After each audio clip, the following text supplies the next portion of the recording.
Hello साथीहरू, good morning. Welcome छ मेरो मिनी ब्लगमा। साथीहरू, म चाहिँ उठिसकेँ होइन। बिहानको 8 बजे उठेर ब्रस गर्न थालेँ। ब्रस गरेर यस्तो साथीहरू, इन्डियाको ठाउँमा बिहान बिहान उठ्नुपर्छ।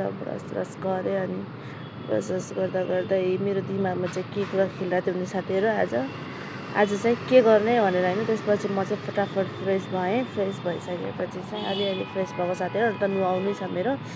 अनि अलिअलि रुमहरू क्लिन गर्नुपर्छ भनेर चाहिँ हल्का फ्रेस भइदिएको। ब्रस गरेर अनि ठक्क गरेर मेरो रुम चाहिँ यस्तो भइरहेको थियो। अनि मैले चाहिँ रुम क्लिन गर्न सोचेँ। अनि फटाफट मैले रुम क्लिन गर्न लागेँ।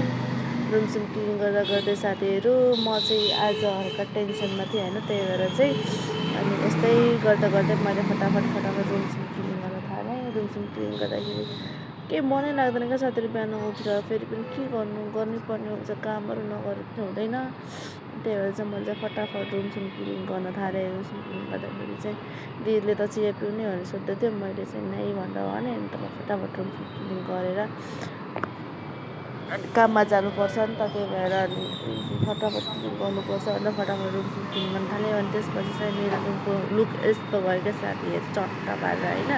मैले चाहिँ चुट्की लगाएर देखाइदिएको। अनि म त नुहाउनु गएँ। नुहाउनु आएपछि ठ्याक्क रेडी भइदिएँ क्या डाइरेक्ट। स्टार्टमै रेडी भएँ। रेडी भएर चाहिँ म चाहिँ कामको लागि लाग्न थालेँ साथीहरू।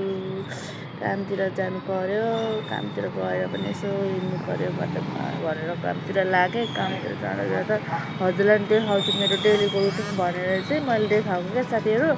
अनि म चाहिँ कामतिर हिँड्न थालेँ। कामतिर जान्छु भनेर सट्ट गएँ। मनै लाग्दैन क्या काममा जाने पनि। यस्तरी हिँडिरहेको थिएँ म चाहिँ टक गरेर। अनि काममा पनि पुगेँ क्या।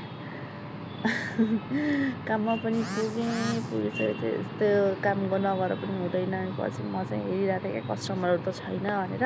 टेन्सन हुन्छ नि त बिहान बिहान कस्टमर चाहिँ। लास्टै रिस उठ्छ कि मेरो। अन्त म भित्र एन्ट्री गर्न थालिसकेको थिएँ।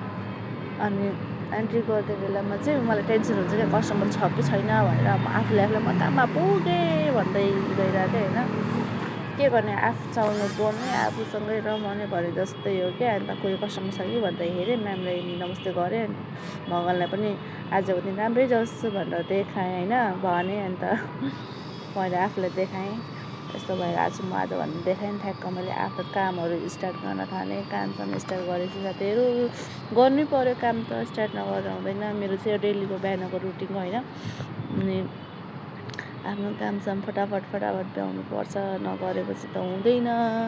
अनि फेरि म चाहिँ अहिले एक्लै छु भन्दा पनि त दुईजना छौँ हामी। तर उसले चाहिँ अलिक त्यति साह्रै आउँदैन। अनि म अलिक सिनियर जस्तो मै नै छु कि। त्यही भएर अनि मलाई नै गर्नुपर्छ बेसी कुराहरू।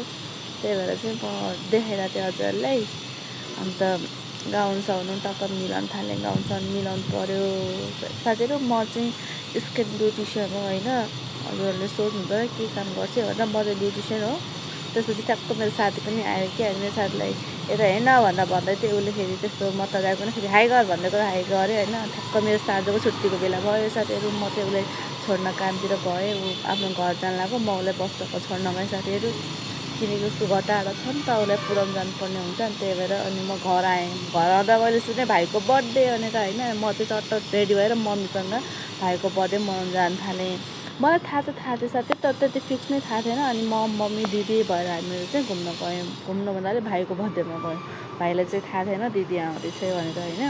अनि यति भन्दै साथीहरू हिँडिरहेको थियौँ। मेरो मामाहरू सबै पछाडि थियौँ। अनि म चाहिँ ल ठिकै छ नि त, भाइको बर्थडे हो भनेर यसो गरेर म चाहिँ भाइको लागि केक ल्याइदिएको थिएँ क्या साथीहरू। त्यति भन्दै ल bye bye, good night, see you tomorrow, bye by.